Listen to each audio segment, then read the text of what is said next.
not score because that was the third out. Oof, that's a harsh one. Ron, you got me on that too. Was that me that you're Mhm. talking about? Yeah, that's who I'm talking about, Mike. That was you. I know. I felt it. Yeah, okay. I mean, okay. you were subtle about it, though. I Okay. appreciate it. I appreciate it. I didn't want to call you out, Mike. Hey, the best was the grandma had it on videotape. She was trying to argue, and she showed me the video, and I go, "Please go away from me." Like, he was right. She missed. And we had 3 officials for that game too. Oh, good to know. Yeah, we did. Oh, Yes, goodness. that was nice.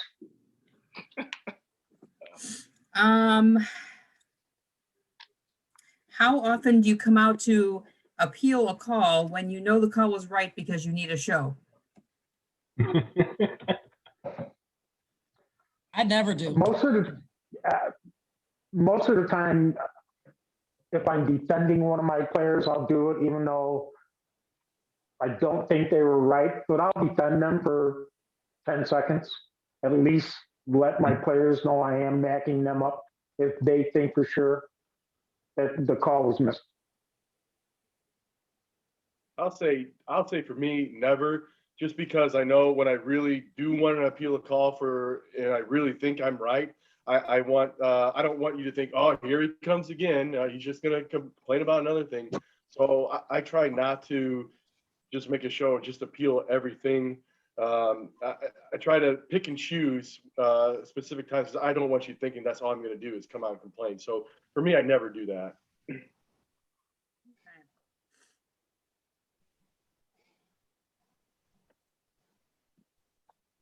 We're going to go back to illegal pitching here for a little bit. So what are your expectations with regards to calling illegal pitches? Do you expect the official to give you and your pitchers a warning first? Do you expect them just to start calling it? I mean, for me personally, if it's clearly, if they're illegal pitching certain things that like is consistent in their motion, I would want you just to come up to me, you know, first inning, hey, Beth, she's doing whatever it is she's doing, where it doesn't necessarily have an effect, right? And then start calling it.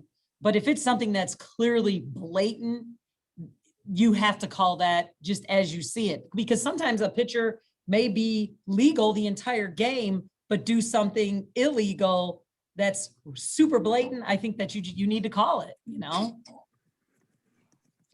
Yeah, I agree. If it's that blatant that everybody sees it, you need to call it and explain it, you know? But if it's something minor where you think maybe they're not really dragging their foot enough, then talk to the coaches between the innings and say, hey, you need to get this done or I am going to start calling.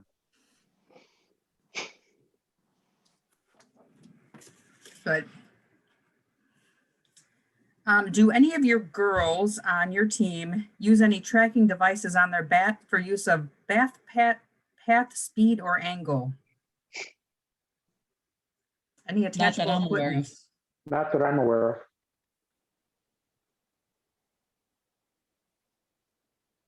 Do you teach your girls to look at the umpire when they think they are obstructed to see if they have called it? To go along with that, do you teach your girls the obstruction rule so that if they see it called, they know what they can and cannot do? I teach the girls to look at me at third base and see if I want them to keep coming or not. I watch the obstruction, the calls, and you know, whether they think it's the right call or you know, he made the obstruction call. She may not have saw it clearly enough. That's up to the coaches, I think. Yeah, I agree. I would never teach my kid to look back to try to find an umpire. They need to worry about running and getting to the next, you know, getting as many bases as they can. So no, I would never teach my runners to look at the umpire. They just need to play the play.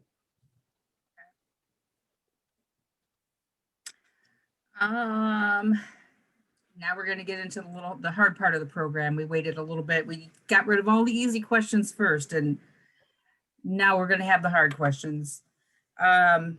These are the questions that nobody ever wants to ask. You know, sometimes I have difficulty with them myself, but we're going to plow through here. Do the coaches really understand the implication of the coaches' vote for tournament? So I know that, you know, these questions are always going to come up and they're always going to, you know, be brought up. So I'm going to preface this question a little bit by, you know, we had a basketball meeting a couple of years ago, and they had a coaches panel, and I probably heard the best explanation to, you know, how the vote is in this meeting. So I know that when you guys go to vote for us for tournament, the IHSA gives you a, you know, 5 equals this and 4 equals this. And when, I guess in reality, you could probably liken the system to A, B, C, D, F. You know, an A is a 5, a B is a 4, a C is a 3, a D is a 2, and 1, you're just a failure. So, you know, we obviously strive to be an AB student. C's, even though you give us a C because that's kind of average, according to their system, it's just, it's kind of a detriment to us. So they want to understand that, you know, how much your vote and how much you think of us determines whether we get to participate in tournament or not. So you basically have 50% of the say. 50% of how we go is on a coach's vote. So I don't know if Where's the other 50%? The other 50% comes from you guys, or? the other 50% are some things that we cannot control. Years of experience, years of tournament experience, meetings attended, how many games we've worked. We have to take a part 2 test. So all that stuff is the other 50%. And so a first or second year official, even though maybe they've been a rec league official for 20 years, or maybe it's a new college official who's moved into the area and have gotten their license, they're considered a first year official. So they are at a distinct disadvantage, obviously, with the point system, because they have to be in the tournament for 5 years to get their 5 points or whatever. So sometimes it takes quite a long time for our newer guys to get into tournament based on 50% of the stuff that we can control. And the other 50% is under your control. And I think that they just were wondering if you guys knew that that's the way it worked. I just saw on the chat here come through, and that's exactly what I do. I mean, I guess I never really knew how important it is, but I've never given anybody a 0 or 1. I can tell you that for sure. Nobody's ever gotten a 0 or a 1 out of me. I very, very rarely have given 2s, and when I've given a 2, it's because of what I said. I've seen either a lack of professionalism or just no hustling, and that's been very rare. Usually I give 4s and 5s and a couple of 3s. And I will say, as I just saw this come through the chat, where it says, don't vote if you don't know. Yeah, I get the list of every umpire in the state. I don't know over half of those people on that list. So if I don't know them, I don't vote, because, you know, it's just not fair to give them a rating, you know, based off of not knowing them. So, but yeah, I didn't know exactly how important it is, but I did know it was somewhat important from us. I didn't know 50% of us, of what we said, went into that. But like I said, for me personally, it takes a lot for you to get really below a 4 from me. And like I said, I've never given anybody, you know, a 1 or even a 2. A 3 has been, I think, the lowest I've ever given. Thank you, Ryan. I mean, I'm going to take this just a little different first. Especially if you're doing games for coaches that don't know you, or I'll even take that back. Don't assume the coach knows you. Bring a card. I love when you give me a card and I can put it in my book and say, Jimmy did this game and I thought he did a good job. Or, oh, Jimmy, you were really bad today. But usually if you're really bad for me one day, I don't go based on that one game. I'm going to give you a second, a third chance. I have very rarely given someone below a 3. And honestly, sometimes it could be that I just feel like, boy, they just have really bad judgment, or they're and not just based on one call. I'm not vindictive where I'm going to, you know, but I can't say that coaches haven't done that. I do think that's something, I don't know that I don't even know who would do this, but I don't know that coaches, like newer coaches, really know how much a poor score can affect people in moving along in the tournament. So I think that that's something we need to do a better job on. And I don't know who that is, maybe AD. I don't really know who that comes from. But I think on your part, it would behoove you to give coaches cards and say, hey, please vote. When you sign the book, print your name, because when you sign it, I'm like, I don't know who that was. I can't remember his name. I know we kind of leave the area a lot. So even for officials that I'm like, we'll go to Fort Wayne and we play 3 tournaments in Fort Wayne. I can't even vote for those officials, even if I think they did a great job, because I can't read their name in my book. So those are things that I would say if a team from out of your area, especially sees you want to do those things to get more votes throughout the state. Yeah, I agree. When you hand us a card, it does make a big difference. And especially if, number one, you're a newer umpire, or, if we're in South Bend playing, and those umpires are different than what we have in the Lake County and Porter County, I'm not going to remember your name.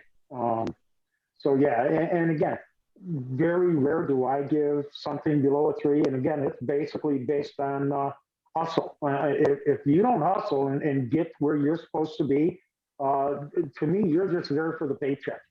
And that's not good enough for me.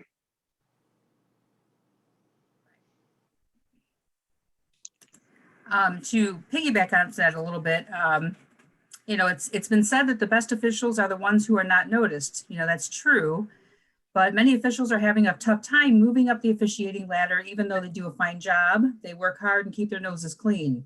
They go about their games unassuming, professionally, and with care, but it is not translated into postseason success for them. Perhaps they are softball-only officials and not getting votes or recognition from the athletic directors that see their name in football and basketball. So we do have some officials that are softball only.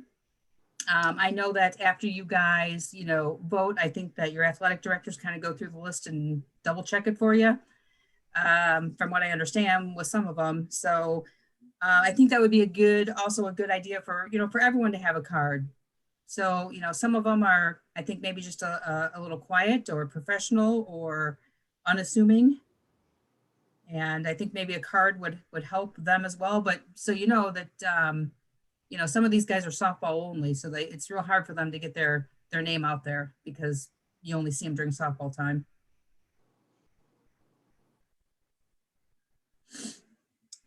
Yeah, but that wouldn't affect the coach's vote though. No. Right? You know what I'm saying? Like, I get what you're saying. Like, I feel like the question is saying, well, if I do multiple sports, the AD is going to vote for me because I did football. So they're going to vote for me for softball, which may very well be true. I don't know what's on the AD's mind, but I know I go in and vote. Now, I don't think my AD changes my votes. So, especially if they don't know you, they're definitely not going to go in and say, ooh, she voted for so-and-so and gave him a 5. Delete, let me give him a 1. I can't see my AD doing that. So even though you may be only softball, to me, it's on you to make sure I know who you are. Yeah, I agree. On that note, it's kind of a weird question, I think. But so here's what I was told from my AD. I'm positive they don't change my score. But I was told this. I was told, one, if it's an umpire they had hired, or any official they had hired, give them a good score because that's what they're hiring. And then obviously after that, I'm still voting on anybody else, regardless of who they hired. It's and it's still my vote that counts. So at the end of the day, I don't think that if you're just a softball only, it's going to affect your score. For me, I can't speak for everybody's organization and how it works, but for me at LaPorte, I know it goes, if we hire you, I'm supposed to give you a good score unless you just really somehow drop the ball. But after that, everything else is still, I'm grading you fair based off of seeing you, remembering you, hearing your name, all that kind of stuff.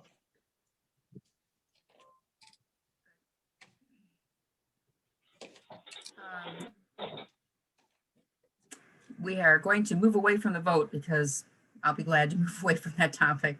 I know that from, what I understand, when the vote sheet comes out for you guys, it's supposed to be kind of like grouped into like northern and southern, maybe have our tiny little pictures on there.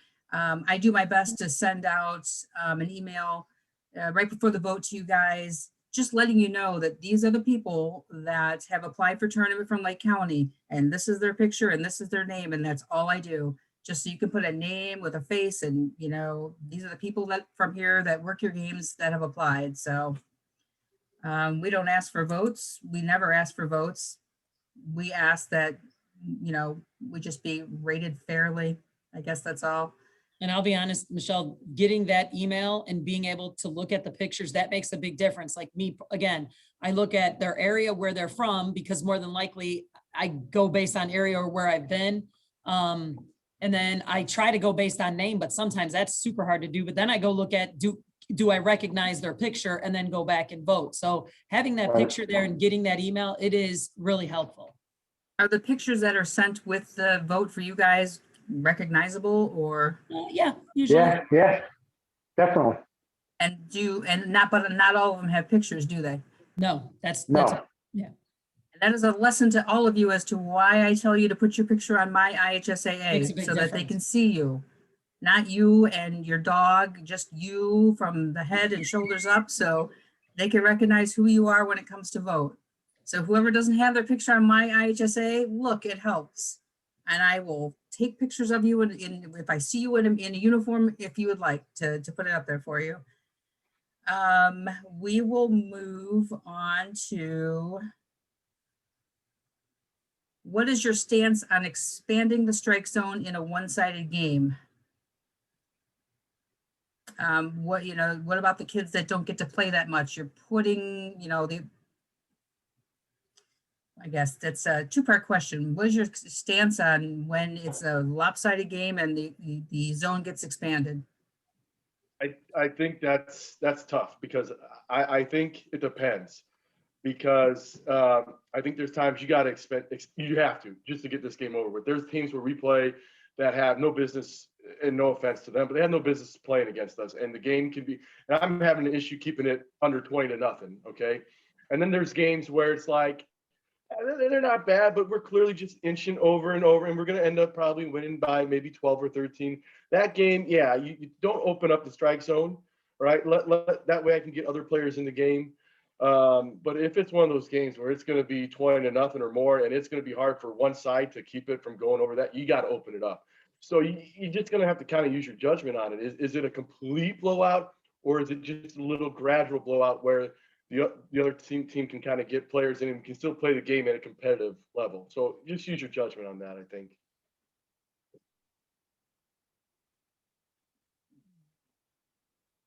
I read a couple more questions. Does anyone have any other questions in the chat? So one of the questions I kind of passed by, and this is kind of a scheduling thing for me as well. Would you like to see more 3-man crews during the regular season?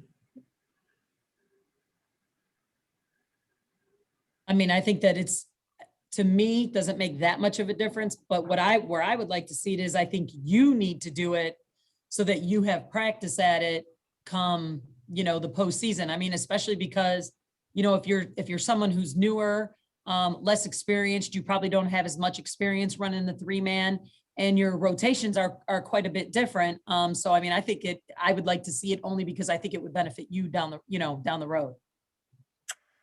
Yeah, we've had, of course, it's been an issue, in the past where we, don't have enough officials to do that and cover regular season games. So towards the end, maybe the last week and a half or so, I try to get, 3 people. Of course, it's a fiscal thing where the school's not going to pay for a third person, but, the 2 of us that are usually assigned split our check with the third person, or the third person wants to do it just for the experience. So usually last week of the season, I tried to get that accomplished, especially for our officials that were awarded tournament, to get them experience.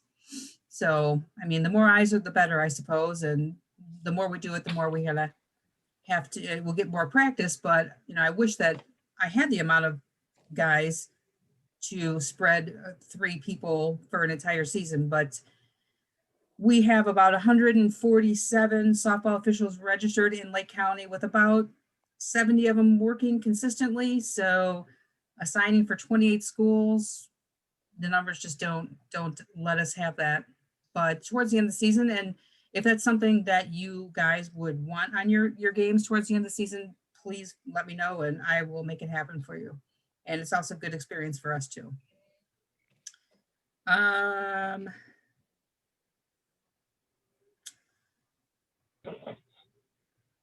think that is, there was a couple questions in the chat in regards to COVID protocols. We have not been given any COVID protocols from the state yet. We've had one of our certification meetings, and I just think that we're not going to get anything until we're closer to the start of season. I understand that we're 5 weeks out-ish with, of course it's snowed and we're that close, but we haven't gotten anything. I've done a little bit of, research on some of the federation teams that have like fall seasons. So some of them have played in the fall last year, and they had a ball rotation as to where you would bring your own ball out and bring it back in with you. So just your team, was using that ball, and, but again, we have to go with guidance from the IHSAA, and we have not, gotten anything yet. So I hope that answers the COVID protocols. I just don't have anything to tell you yet in regards to that. So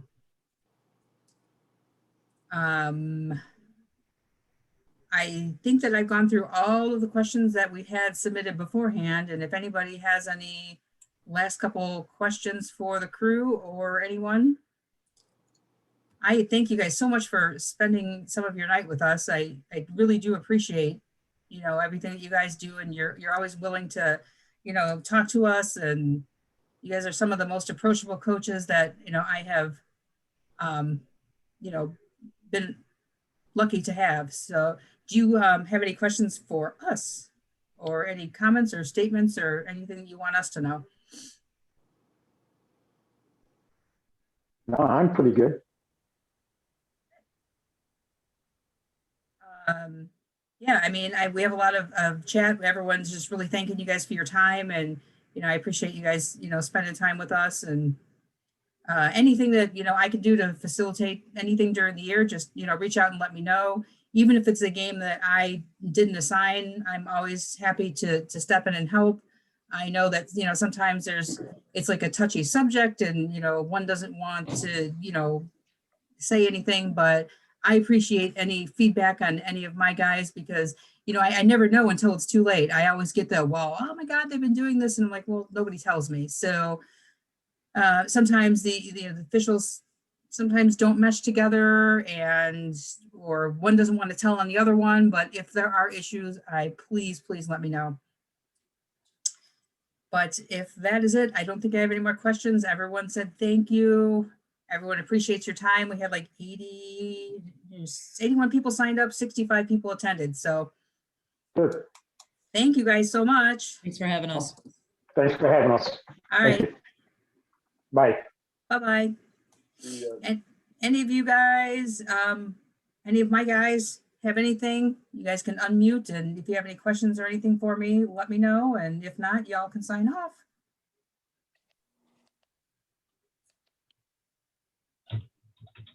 Thanks, Darren. Thanks for coming. Everyone from out of the area, thank you so much for coming. I totally appreciate you guys. Good luck to you guys this season as well.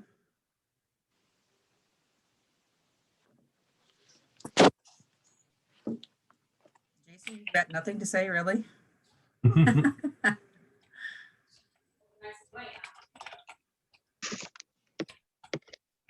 Hey, Michelle, I have a pants that I ordered from last year. If anyone needs a size 28 of the navy blues, they've never been worn, I'm willing to give them to someone.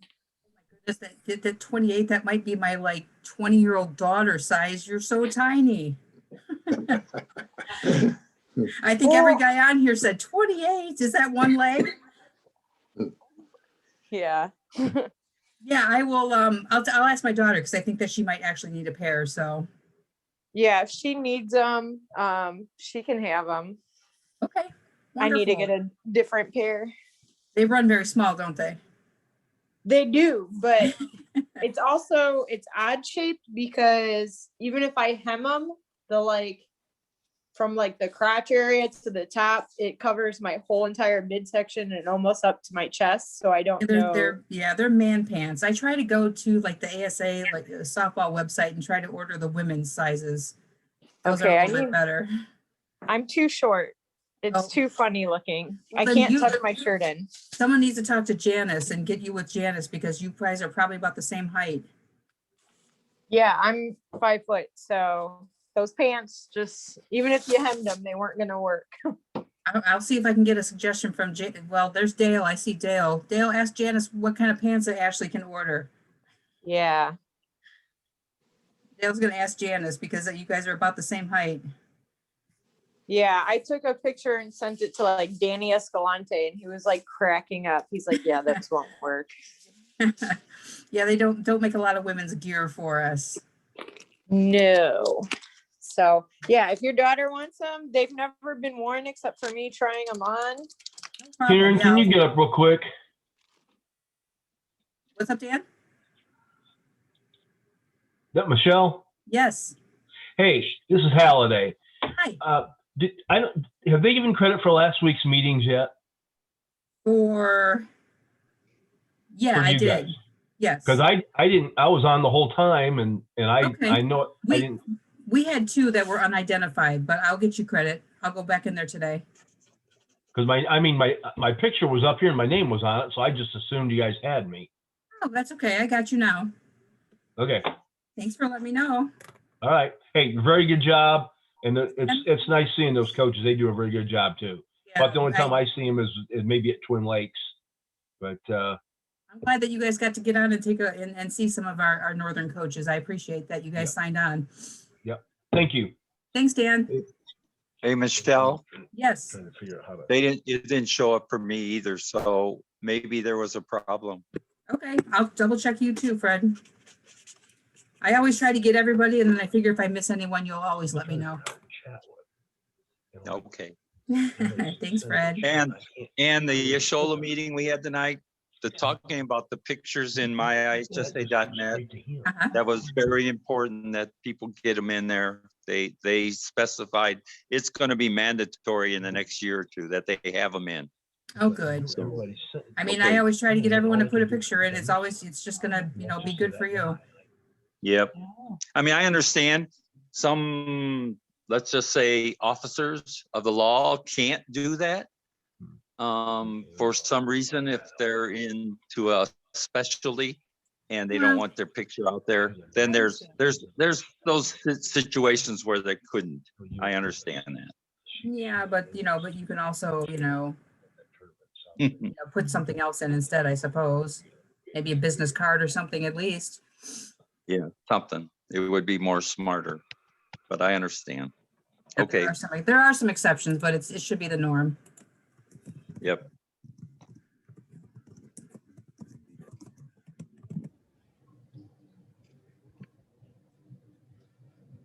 Hey, Michelle, it's Dave.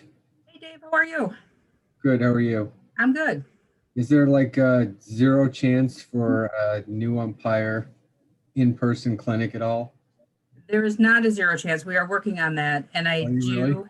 Yes, Okay. no, really. Because I thought about you guys and, you had your weeks and you're all ready to go. And then now it's been, an entire year. So I do have some dates that Jason has given me that he is available, and I'm just going to get a space, but I have to find someone who's actually practicing and letting people in the building. But we are working on that. We are going to have that for you guys before you start. Awesome. Thank you so much. You're welcome, Dave. I was ready to go last year and now I know you were so excited, and then whoop, rub ripped out from under you. Thank you. You're welcome. And great job. Thanks, Dave. And Dave, thanks for staying around and coming back next year. Yeah, absolutely. I'm happy that all of my people from last year, all of the newbies came back this year, and they all have the games assigned. So I'm super happy about that. There's like 10 of them. So That's great. we're gonna get them. We're gonna get them going. Anybody else have any other questions?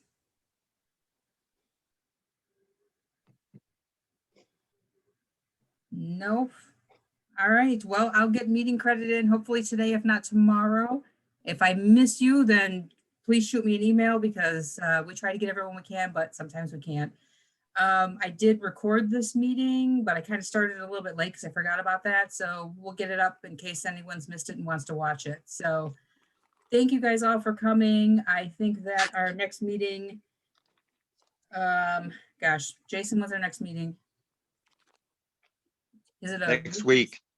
Next Next Wednesday, I think, Wednesday? isn't it? Yeah, next Wednesday. I think Wednesday, we have a, 7 o'clock. yeah, I think that we have a presentation, some stuff that Greg's put together for us. And then on March 7th, I have another guest speaker all the way from Columbus, Ohio, that's going to come and talk to us. So, That wedge theory. yep, we're going to be Wedge Theory on March 7th. So it'd be a great meeting to sign up for. Very dynamic speaker, someone that you really don't want to miss. So if you get a chance on the March 7th meeting, please sign up and attend. But we just have some housekeeping, some general housekeeping items and whatnot. Everyone's doing a pretty decent job of, keeping up on your event link. So I do appreciate that. We're kind of getting into the last third of our assignments. Trying to work on the last part of the JV season. So we have, 10 of our newbies that need some mentors. So I'm assigning you as I see you open. And I appreciate the help up front, making sure that, we're keeping them safe and teaching them the right way and letting them come back and do their thing. So I thank you in advance for stepping up and working with our new ones. Can you maybe, oh, sorry. Go ahead. I was gonna say, can you maybe resend a list of like warm items you recommend? Sure. For the spring? Cause like I have stuff for summer, but I didn't bother buying spring since it didn't happen. No problem. Mostly you might actually get to wear your spring items somewhere around the middle of May. So I will make sure to send you all the cold gear items that you will need to keep warm. Maybe. It also depends where you're working too. Yeah, if you want to go to Whiting, it's always cold. I was going to say my sectional 3 years ago in Whiting, I was wearing a jacket and a turtleneck at the end of May. Yeah, I teach in Hammond, so I know how windy it gets up around there. It would be pretty bad. Okay, right. Thank you. You're welcome. All right, guys. Thank you guys for attending. Again, I'll get your attendance in, and I will see you all next Wednesday. Thank you.